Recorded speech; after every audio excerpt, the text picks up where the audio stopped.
Imagine you're trying to break into a heavily guarded vault. You don't start by hammering on the solid steel front door. Your first move is to spray black paint directly over the security cameras.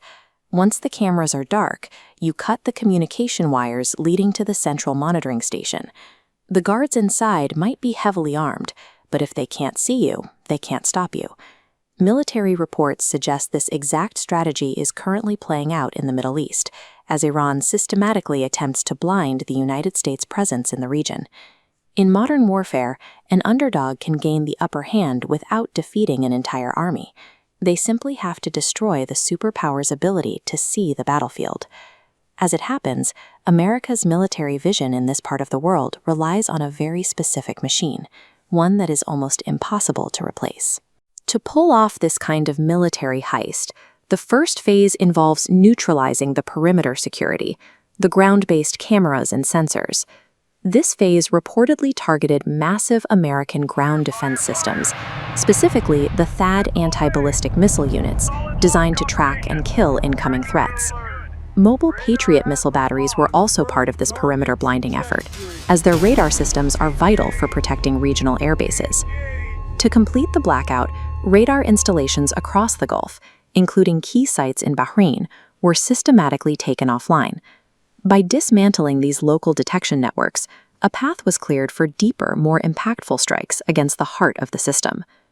With the perimeter compromised, the focus shifted to a high-value target at the Prince Sultan Air Base in Saudi Arabia, the E-3 Sentry AWACS. The AWACS serves as a flying command center, distinguishable by the massive rotating radar dome mounted on its back. From inside this cabin, operators see hundreds of miles in every direction. They act as the brain of the operation, detecting threats and telling every other aircraft and defense system where to go and what to do. Despite its role as a flying fortress, reports indicate it was recently hit by a lopsided attack. It reportedly took only 6 missiles and a swarm of 29 low-cost drones to strike the airbase.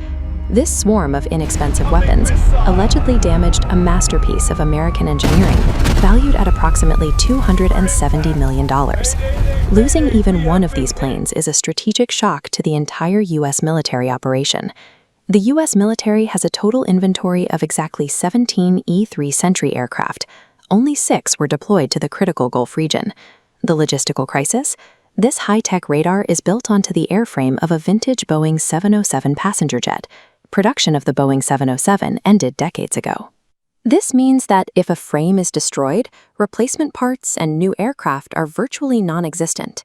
Because the U.S. cannot simply manufacture a new one, a lost E-3 Sentry creates a permanent, unfillable gap in the regional security net. The sequence is now complete. The perimeter alarms are down, and the central control room has been compromised. Without the AWACS providing eyes in the sky, the entire coordination of the American air wing begins to fragment. Advanced fighter jets are effectively handicapped. They rely on the AWACS to safely navigate and find targets. Without it, they are often unable to engage threats in a crowded airspace. This shift leaves bases and assets vulnerable to incoming missile and drone strikes that would have previously been intercepted with ease. This sudden loss of coordination replaces American air superiority with a fog of uncertainty, a shift that has reportedly left both the U.S. War Department and figures like Donald Trump deeply concerned about the regional power balance.